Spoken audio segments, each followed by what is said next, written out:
I didn't mention earlier that Norihito actually came all the way from Japan to join us tonight. So now I'm going to invite our incredible founder, co-founder Willow Defaba to come lead a conversation between Tom and Norihito. Welcome, Willow. Thank you, Teresa. Can we give it up one more time for Norihito?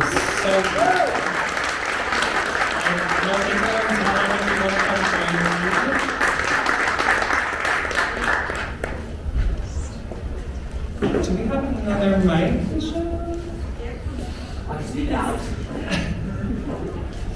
Hello, hello. And we have Kai who's joining us with translation. Thank you so much for being here. So as Teresa mentioned, my name is Willow Defaba. I'm co-founder and editor-in-chief of Atmos, and I'm so thrilled. Oh, we have seats. Look at this. Where are we going? I love when seats just magically appear out of nowhere. So Tom and Norihito collaborated on a beautiful story for our new issue, Atmos vol.10 Afterlife, which we're here tonight to celebrate. And I'm so honored to get to hear a little bit about the story behind the story. As an editor, we're often so involved in the commissioning process, and then we go away and do our thing, and a few months later, stunning images come back, and we almost never get to hear what happens behind the story, behind the scenes. So I'd love to just start out and just hear what was your experience collaborating on this shoot together? What challenges came up? What inspired you? Any little anecdotes? Oh gosh, this is very loud.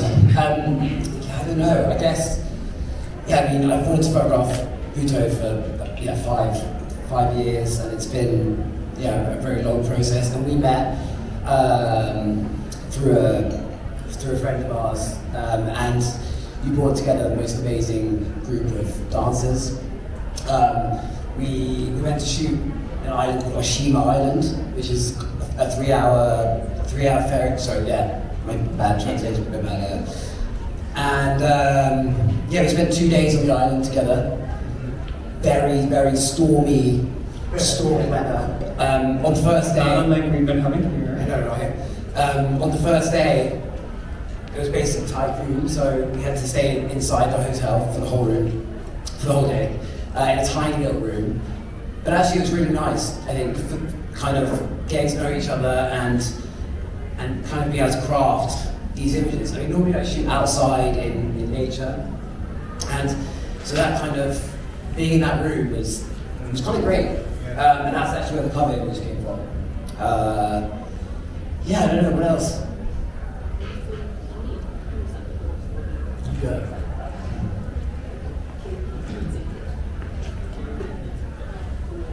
How was it for you? そうですね、日本語でいいですか。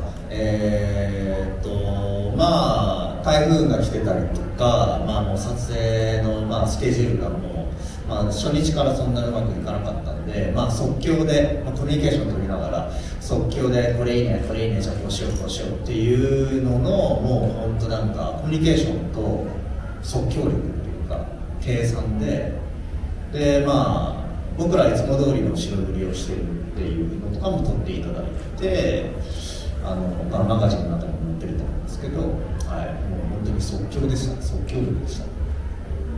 So the experience, obviously, as Tom mentioned, there was a typhoon, and it was kind of like this crazy, like planet by ear experience where nothing was going as according to plan. And so the really important thing that they were doing was just communicating and planning things on the spot and saying like, oh, that's good, that works. And as you can see in the magazine, there's also images of like behind the scenes putting on the white paint, which is called shironuri.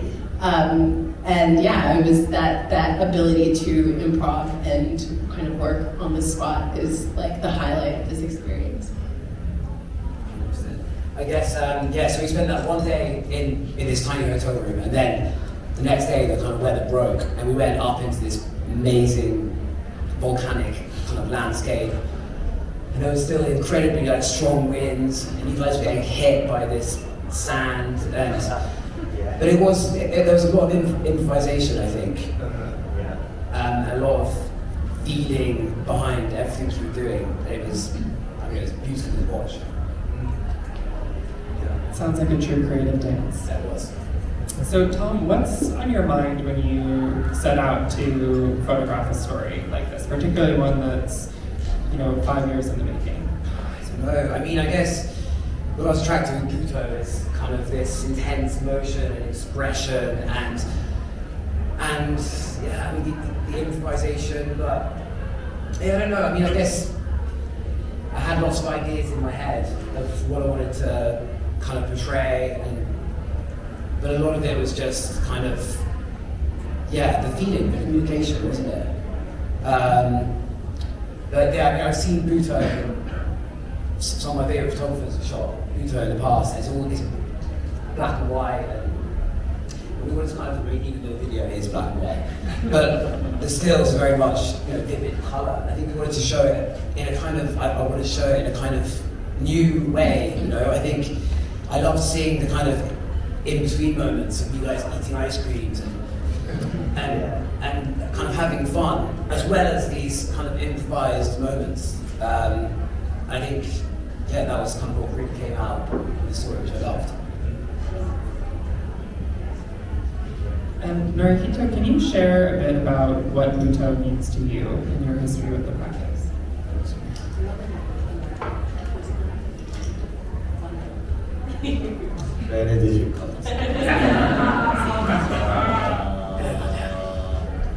でも僕はもともとストリートダンスをやってコンテンポラリーダンスをやってからブトに入ったんですけども。Nori-san actually started as a street dancer and a contemporary dancer, so that was where it all began. やっぱり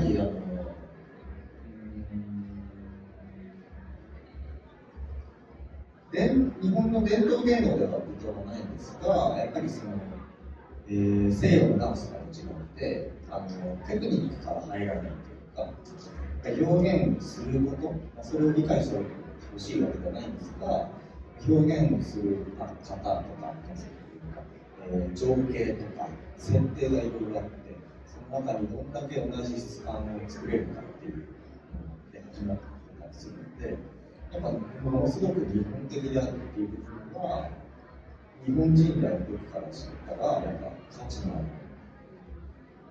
って思ってます。So Butoh actually doesn't exist in the traditional Japanese dance forms, but as a work of art, it doesn't begin in Western art from form. So instead, the focus is this expression of emotion and how within these predetermined forms. So sort of we talked about this earlier in judo, there are certain forms that you do, and that's the entire thing. Butoh is the same way. So it's within this specific form, how can you express different emotions even within this, quote unquote limited background.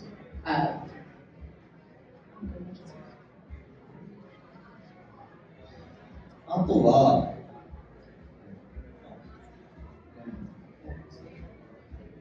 舞踏っていうのがダンスの一種ではあるんですけど、舞踏isダンスパート、舞踏is notダンス。そういうふうにやっていく感じ。で、や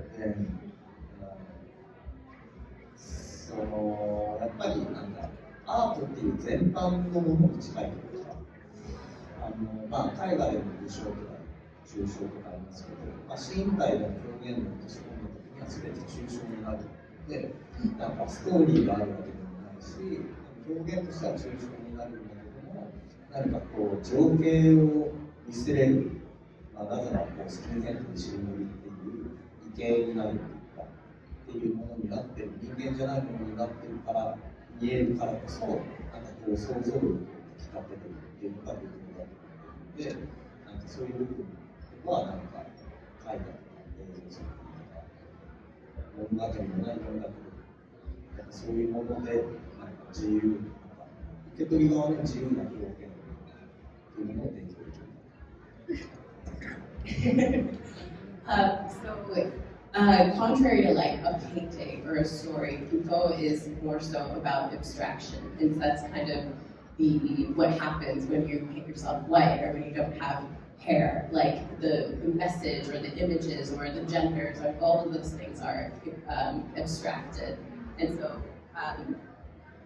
As opposed to like having this clear story, Butoh is more about the experience of what is communicated to the viewer through this abstraction, right? So instead of trying to tell a specific story that is pre-planned and like pre-programmed, and trying to give the audience a specific message, it's more like seeing what it's actually communicated through these expressions.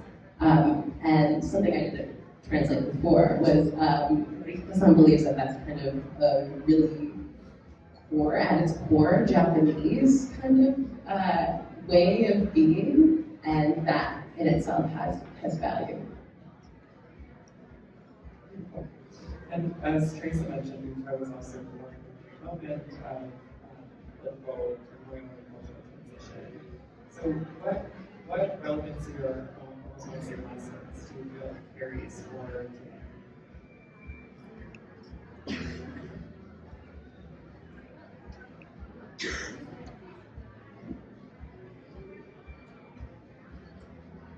Very difficult.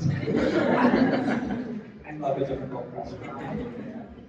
いやもう、ある種1960年代にできたことっていうのはある種の日本ではカウンターカルチャーではあったんですけど、やっぱ時代とともに、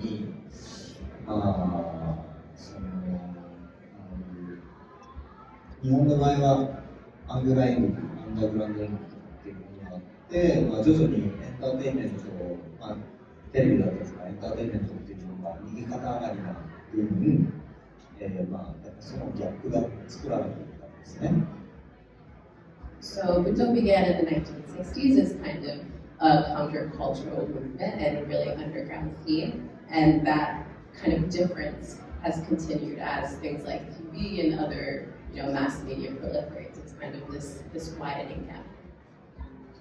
でコロナ COVID-19 の後でも、インスタとかTikTok とか流行ってより短い時間踊る人は増えたんだけど、踊ることっていうか、でも短い時間しか集中できない人が増えてきた分、踊っていうものはある種の時間芸術であるのか、どう見せるかっていうのはすごく難しくなります。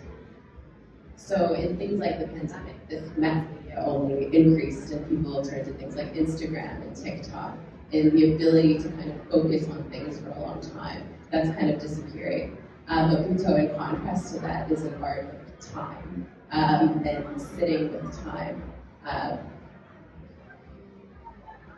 で舞踏自体やってて、やっぱりテクニックから入らないダンスなので、表現力というか想像力っていうところが本当に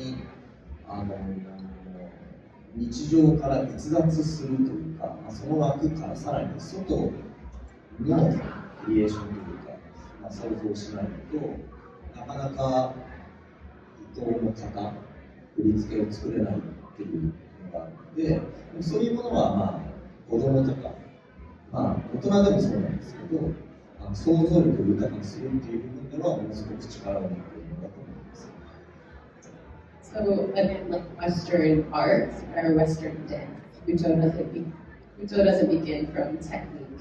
So you enter into it with imagination and with emotion, and that's kind of a strength that is easy for kids, but not so much for adults. And to see what you can take from this emotion and imagination and portraying it in these like forms or these structures, I suppose, of the dance. That's also a really important part of Butoh. Last question. How in your eyes does Butoh connect to or embody tonight's theme? I think you're going to answer that already. Sorry, I hate that.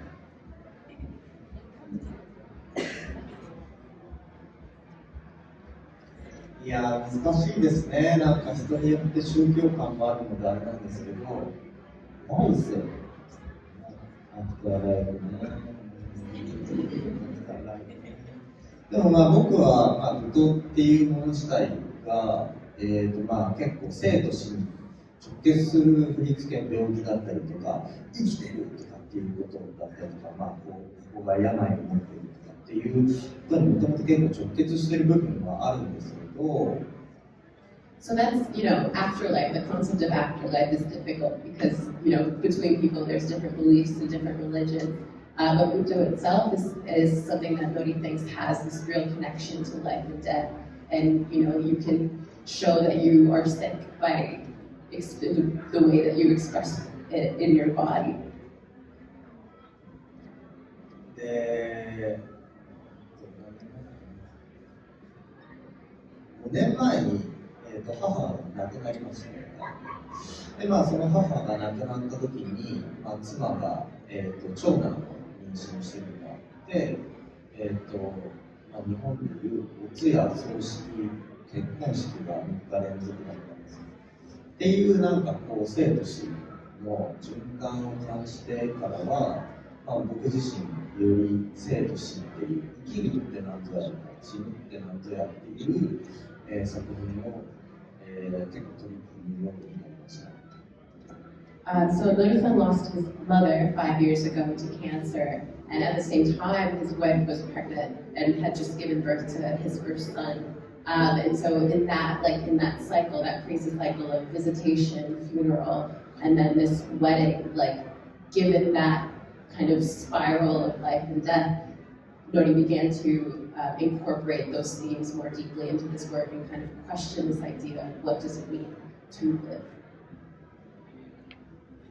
まあ、ライフ、アフターライフってわかんないですけど、まあ、記憶に残すこと、僕以外の人っていうことが僕が死んだ後も、まあ、作品が残っていくとかそうですから、まあ、そういうことに、まあ、心を動かせる、それが日本語にっていうところもトライしているのが、まあ、僕が死んだ後もお客さんの中に残ればいいな。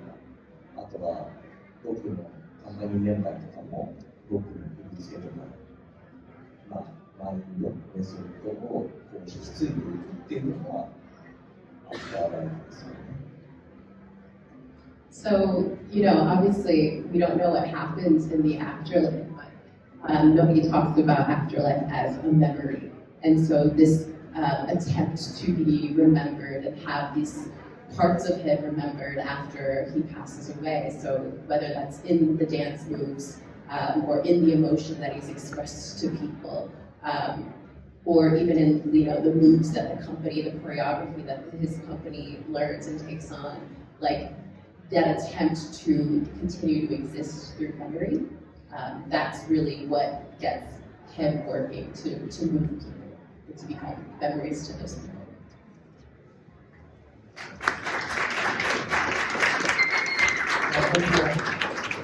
One more point, I was just saying that throughout the shoot with you guys, I think I went through every single emotion in the whole run. And I felt it with you, happiness, the sadness, I laughed, I cried. I think that's what life's about. And yeah, you're amazing.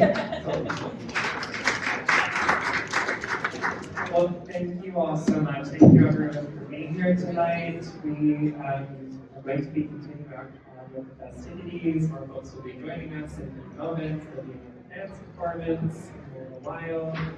Check out copies of the issue if you haven't yet.